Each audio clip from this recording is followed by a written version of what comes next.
Olá, boa tarde. Vamos dar continuidade à unidade 3, o reino das plantas. Nosso tema é ciclos reprodutivos das plantas.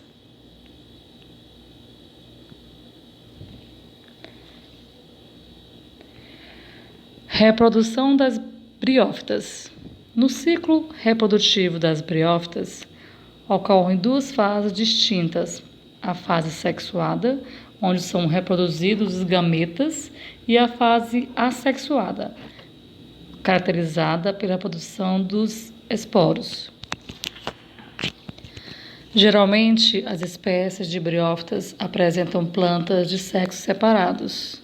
As plantas masculinas produzem gametas chamados anterazoide, que é a célula sexual masculina das partes das plantas e das algas, enquanto as femininas produzem as oosferas, que é a célula sexual feminina, constituinte do óvulo vegetal e está presente em todas as fases de evolução do reino Plantae. As briófitas dependem da água para a reprodução, e é por meio dela que os anterazoides se deslocam e alcançam as oosferas, ou seja, as células masculinas alcançam as células femininas. A união dessas células origina o embrião, dando início à fase assexuada do ciclo da vida. O embrião se envolve e sobre a planta feminina forma os esporos, que são estruturas pequenas, produzidas em grandes quantidades por bactérias, fungos e plantas, com capacidade de gerar uma nova planta, que amadurecem e são liberadas no ambiente. Reprodução das briófitas, das pteridófitas. As pteridófitas, assim como as briófitas, apresentam um ciclo reprodutivo nas fases sexuada e assexuadas, na qual são produzidos os esporos. Nas pteridófitas, a fase mais duradoura e visível é a sexuada. Usando as samambaias como exemplo em fase de reprodução, soros são produzidos na parte inferior dos fiolos, que são subdivisões das plantas, ou seja, das folhas das plantas vasculares. No interior de cada soro existem inúmeros esporos. Ao amadurecer, os esporos caem em solo úmido e germina, formando o prótalo.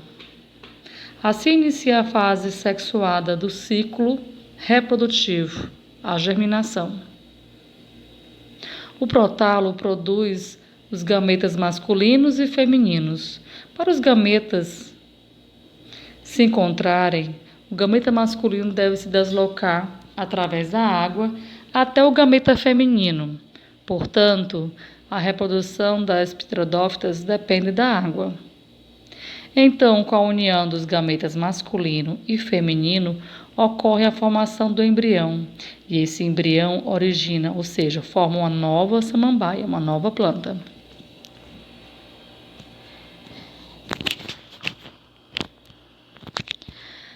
Reprodução das gimnospermas.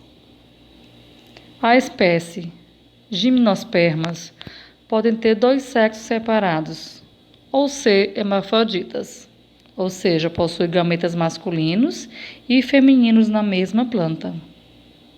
No caso do pinheiro do Paraná, as plantas apresentam sexos separados. Os gimnospermas possuem estruturas reprodutoras chamadas estróbilos. Os estróbilos masculinos produzem os grãos de pólen, que contêm gametas masculinos. Os estróbilos femininos possuem células femininas. Os estróbilos são responsáveis pela formação dos gametas, ou seja, a formação das células. Os grãos de pólen são portadores dos estróbilos masculinos até o feminino. Isso acontece geralmente através do vento. Esse processo é chamado polinização.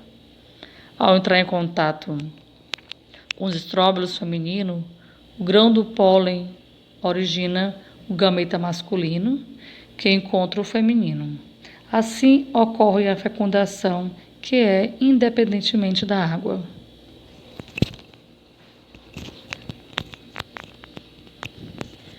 Reprodução das angiospermas. A reprodução das angiospermas pode ser dividida nas seguintes etapas: polinização, fecundação, desenvolvimento dos frutos, dispersão das sementes e germinação. As angiospermas podem ser hermafroditas ou ter sexos separados. As flores das angiospermas possuem as estruturas reprodutivas. A parte masculina da flor produz os grãos do pólen que dão origem dos gametas masculinos e os femininos e se abrigam dentro da parte feminina da flor. Essas plantas se reproduzem independentemente da água. Obrigada pela atenção, boa tarde e até a próxima aula.